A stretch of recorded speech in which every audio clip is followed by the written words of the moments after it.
X had a major influence on all of us, we can't deny that, and to look into what he thought about psychedelics would give us insight into what we can think about psychedelics. I know a lot of us are influenced by the things that he said and the things that he did in his life, so looking into this can provide us another pathway to understand what exactly he thought about it, and that's exactly what I'm going to do. I'm going to break down what he thought about it and show you pure examples of why he said this and what he meant with it. And I want to talk about what it means to spirituality, how this connects with who we are as people, so let's get into it. So the first thing we find with X and psychedelics is on the No Jumper interview, where he talked about his usage of similar substances to psychedelics. Here's what X had to say about it. Crazy. Were you on drugs, or were you just a little kid going? I was on a mixture of testosterone, a lot of I was on drugs. I was just fucking wild. But you were fire when you were on drugs. My music was It was shit. lit though. Let's talk about drugs. What kind of drugs were you on? And were you on drugs in jail when you're choking out gay guys? Low key. Low key. Me and this nigga like snorted ibuprofens. Like we snuck ibuprofens under our tongue. Shit. Yo, bro, When I we was was taking craving drugs, for I a fix, wasn't bro. taking Like, Real shit. bro, you try being in that shit for a whole month. We was in there for a month, bro, dealing with some dumbass niggas just trying to fight for no reason. Crazy ass niggas. Bro, Dudes are never getting out. So he's trying to get high, you feel me? So like, we told him, we got headaches type shit. So he got ibuprofens, I got ibuprofens. Snuck them under our tongue, went back, crushed that shit up. We used to sneak papers from like the fucking portables type shit. So like, we brought him back to the. You weren't able to get real drugs in jail though? No. This is where we first formatted like us, saying that we. So as you can see, X talks about ibuprofen. It's a drug that makes your pain go away in your body. He says he used to snort this. He's open about this, and he's saying that he used to do this, and he also used to slip it under his tongue. It was a thing that he used to do. And obviously, this is not psychedelics. It does change some chemicals in your brain and make you not feel pain in certain portions, but it's not a pure psychedelic. If we want to get into X doing psychedelics, it happens when he did acid on this video right here. My name's XXX. We're in Broward. Fucking Broward, Florida. But I'm currently off acid tops, you feel me? I feel like I'm off of Molly. But yeah, I came to support my dog, so we're in Broward. But what can we expect from you, bro? Hell. Back to hell. Yeah.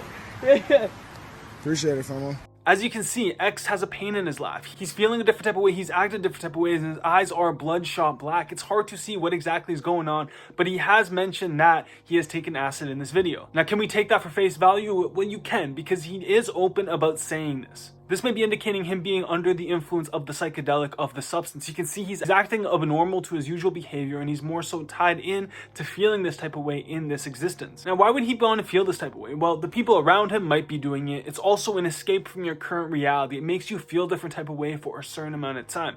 Is it a good type of way that you feel? Well, that's up to subjective reasoning. It takes you out of the loop, out of the current sober state. And yeah, the sober state is cool because in the sober state, you get to interact with this world. But in this alternate state, you're interacting in a different type of way where your problems are not your problems anymore. They're not really there to bother you. Do I recommend this? Well, I don't recommend this, and neither does X. X used to do this.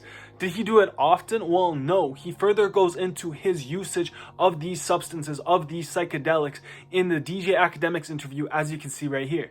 I'm on probation. I get drug tested every week. And I never really liked drugs. The only time I used to take drugs was when I wanted to kill myself. And I'll tell you, each drug I took when I did want to kill myself. I was popping Vicodins. I was popping Xanax. I tried to smoke weed, but weed made me too paranoid, so I hated it. And I didn't want to do it. And then I was drinking.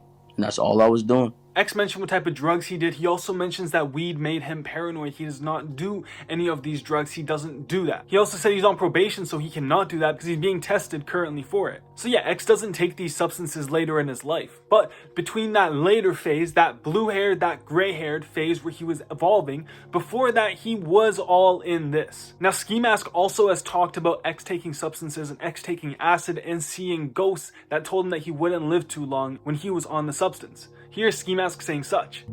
Literally, you'd be like, oh, I took LSD and I talked to a spirit that's a demon and told me information about myself, about how long I'm gonna live, that they're gonna come get him at some point. I really didn't like that shit at that point. Yeah, so from this, you can see that X did take this kind of stuff, and there is evidence of X taking it. But how did he actually feel about it? Well, one of his friends, Bass Santana, has came out and has explained how X actually felt about these substances. Let me tell you one thing. I'll reveal a secret right now. One of the main reasons why everybody didn't come around Ja as much as they should have is because Say did not like drugs around him. And all of us do drugs. So he understood that niggas wanted to get high. He understood that smoking weed or different things was like therapy for niggas. You feel me? So he would just understand, like, look, you gotta pull up on certain days, and when you pull up, leave that shit over there, leave that life over there. You feel me? Not all of us had #1 songs. Some of us still had to sell weed too. So you can't be doing that shit because you see what they did to Tekashi, you see what they did to Bobby Shmurda. If the niggas in your organization or in your group is doing something, nigga, they could frame you for it too. That's the way the law works. So a lot of the times we just had to stay away. You feel me? But none of us fucking took that as, oh, this nigga trying to tell us what to do, this nigga trying to control our life. No, nigga. That's not what it was, bro. We all guilty of the same shit, but at the end of the day, we stayed.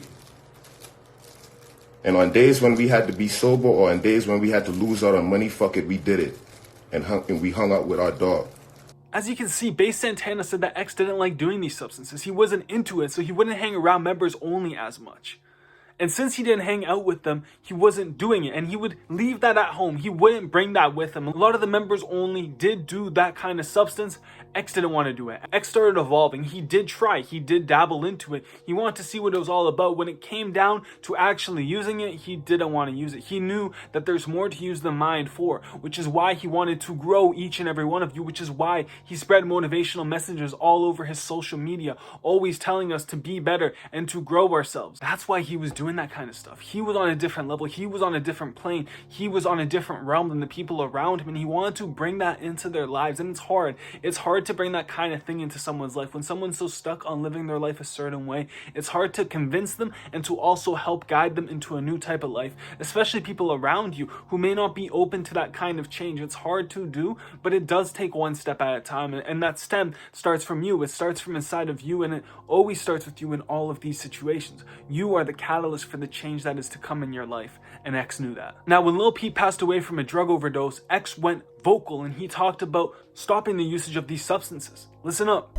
I just want to take a second to tell everyone that supports me and that showed me that they appreciate me, that I appreciate all of you, and that I would not be in a better state of mind if it wasn't for you guys, and I will continue to try and motivate you in a positive way and show you love in a positive way. We're going to start a whole new wave and a whole new movement called Fuck Xanax. If I see anyone post them doing Xanax online, you fucking stupid. If you promote drug use and you promote Xanax after Lil Peep died, you fucking stupid. Stop doing Xanax 2017. He's saying to stop Xanax. Stop using Xanax. Xanax is not good. He's being vocal about this and he's being public about his opinion on such. Here's another video of X talking about stop using these substances. It's distract them from the fucking evil shit in the world to give them an escape. The reason they keep going to drugs or going to other things is because they have nothing to entertain them. We need more video games. Sony or whatever. When I was younger, I used to play like Little Big Planet. I used to play Sims. But now these things aren't as entertaining. So we need more virtual worlds, more things to interact with to keep us occupied or to take our mind. As you can see, when X was in his white hair, he was promoting stop using this and instead go to other forms of entertainment, go to video games, make more video games, focus on another portion of your life instead of focusing on such, because giving such, you lose a part of your mental, you lose that mental portion where you're able to consciously think and consciously walk through this life. You're more so robotic. You're not really living. You're not living your full portion of your life. You're not allowing yourself to move on from the things that have hurt you or the problems that you faced or the things that you're going through. You have to give yourself some time. You have to give yourself some credit where it's due. We're not all robotic. You can't just take something and all your problems are gone forever. You're going to still have to deal with it when you come back. And if you don't want to deal with it, then you're going to doze off again, and that problem's going to keep getting bigger in your life. You have to stop that. You have to stop one day at a time. And I'm not the therapist. I'm not the one who's going to sit here and walk you through how to stop that. That's up for you to decide how you want to stop that. I'm just giving you that overall insight that yes, it is a possible way to go. But the older that X got, he more thought about what exactly are the most powerful drugs in the world, what exactly are the most powerful substances in the world. He put his eye on it. He knew exactly what the most powerful one is. And he talked about it on one of the lives on DJ Academics in this video right here. you do realize what the internet is, right? The internet is a place where the brains go to intertwine themselves with other people. It's a spiritual connection, a visual connection. All it is a matter of connection. Now, when people get on the internet, right, and they comment, and they say, who the fuck cares? The amount of time that you took out to comment, the time that you spend on the internet, the dopamine you get. You do realize that the internet is the strongest form of a drug right now, right? Yeah. You do realize that every like you receive and every bit of appreciation you get is a form of dopamine. So it's a form of pleasure. That's why these girls go on the internet and they get naked and they do all they can to get publicity. They don't give a fuck what they got to do. They don't give a fuck what they got to go through. As long as they can get that reward in the end, that dopamine, that release. As you can see, X talks that the most powerful drug in the world is the internet. It's the social media thing that captures our mind. It's these Instagram models that capture you. It's these things that take your attention away from what really matters. This personal connection and this personal connection to your own self and your own spirituality. You are the master of your boat. You guide yourself to where you want to be. And when you take this autonomy away, when you take away what exactly you want to do and you replace it by putting a substance into you, or you replace it by giving your attention to an else place, you are not doing yourself any favors. You are doing yourself injustices in that situation. You have to realize that your attention is your greatest currency. That's what's going to guide you in this life. What you put your attention on will come into your life. If you think bad things will come. If you think good things have a better chance of coming. You are the master of your mind. You are the master of how you want your life to play out. As I've said over and over again, if you focus on a red car, I bet you will see a red car. Why are you focusing so much on these negatives? Why are you focusing on these attention-seeking ideas when you can keep that attention to yourself and guide it through your own walk of life? X was preaching this all throughout his life and getting back his own consciousness and his own belief into who he is as a person. And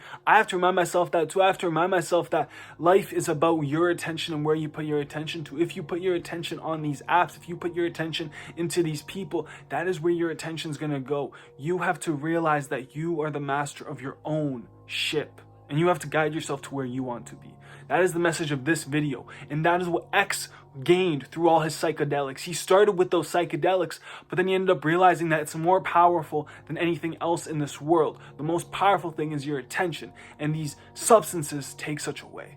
And when they take it away, they get to tell you what you're going to do instead of you guiding yourself in life. It's up to you to get your life back in your own hands and grow from the experiences that have held you back instead of constantly being in the same cycle that deprivates you and doesn't allow you to grow. You must grow yourself if you are ready. And if you are ready, I really hope my message today has struck good with you and struck gold with you. My name is Blue Vanity. I make YouTube videos on this platform. I love making YouTube videos for you about spirituality, hip-hop, and more things that will push you forward. If you like that, make sure to subscribe as well as press the like button because more people will see the video if you do that. Make sure to tune in to my new videos I'm going to be releasing, and I'm going to keep pushing you forward, help you grow.